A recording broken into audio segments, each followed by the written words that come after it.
G'day, Chris from the Headache and Pain Management Centre, and today we're talking about how getting the neck strong is the secret ingredient to sorting out your neck related issues. If you're joining us, please type in below and do say hello.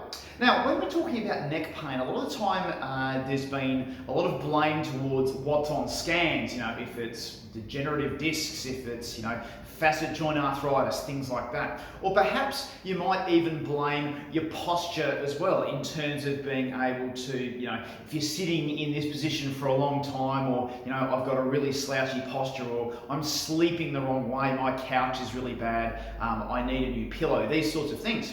But what we now know about neck pain and what the latest evidence and what the latest clinical research has been saying is that there's actually a really strong correlation between neck pain and strength deficits. Okay, so if you've got some pain in your neck, then basically it's because there's a little bit of decreased strength in the muscles of your neck. It's actually been really exciting the last couple of weeks because there's been a couple of pieces of evidence that have come out in the research which shows really clearly there's a real link between a reduction in strength in the neck and also with neck pain, with the frequency, duration, and intensity of migraines, which is brand new and excellent to sort of see that we've been on the right path for all these years, and also pain when it comes to office posture, sitting at the desk. So what they're showing now is that if you actually get stronger through the neck, stronger through the shoulders, you're less likely to have that postural sort of sore shoulders, sore neck when you're at the computer at work, which actually makes sense. Because if you're sitting there for a long period of time, you need that endurance and muscle strength in the neck to actually hold your head up straight for that long period of time.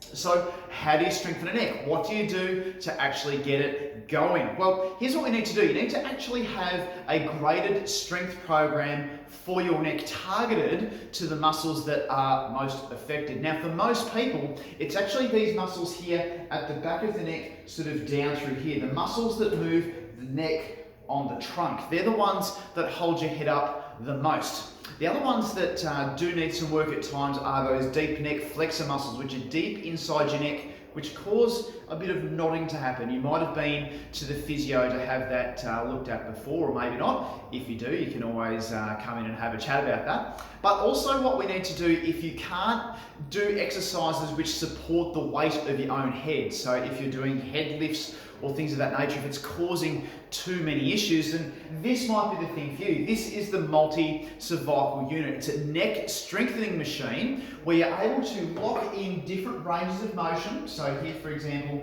is going a little bit backwards like that. If we need to strengthen, we can go further than that, or we can also change the weight on the weight stack as well, down to as little as half a pound if you're really sensitive with your movement. So that's another place that you can go, some strength specifically for your neck using the multi-cervical unit. And the third thing, of course, is making sure that you've got the movement in your neck in the first place. So getting some training as to how to move your neck in a way that's not painful. Perhaps you might even need to keep your head still and move your trunk instead, because basically, as you can see with the way that my neck is turning, it's exactly the same. It's just my head isn't moving, but my trunk is moving instead. So there's many different ways that we can get the neck strong, get the neck moving. The important thing is to get the diagnosis right, get the treatment plan right, and get the right plan for you moving forward. Hey, I hope that's been helpful. If you do have any questions, please type in below, add a comment, like, share, as you always do, and I'll see you again next time for the next Facebook Live video. Cheers, and bye for now.